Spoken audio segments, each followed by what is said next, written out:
Mudi oleh Bayhaqi, dan inilah serangan awal yang dilakukan oleh Lions 5 di mana Syafiq Ghani berjaya melepaskan satu rembatan tapi terkena tiang. Selepas mereka terlepas melalui percubaan Faris sebentar tadi, pasukan Lions tidak henti-henti mengasak dan akhirnya kapten pasukan mereka Haris Harun melakukan satu glancing header. Ya, satu kesilapan daripada benteng pertahanan pasukan Kedah yang memberi ruang kepada Haris untuk melakukan tandukan dengan timing yang begitu tepat. Dan ini sekali lagi bagaimana tidak ada seorang pemain yang memberi tekanan kepada Safwan yang melakukan setup untuk Bayhaqi bagi menjadikan gol kedua pasukan Lions 12.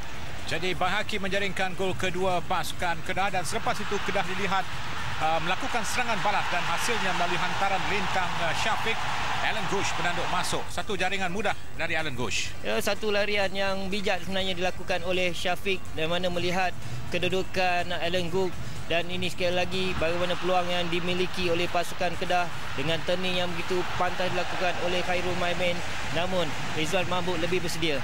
Segala-galanya tampak tidak terjadi bagi pasukan Kedah, khususnya kepada penyerang kebangsaan Khairul Maimin. Dia dikunci pergerakannya namun berjaya melakukan hantaran-hantaran lintang yang cantik dan dipersiapkan oleh barisan depan.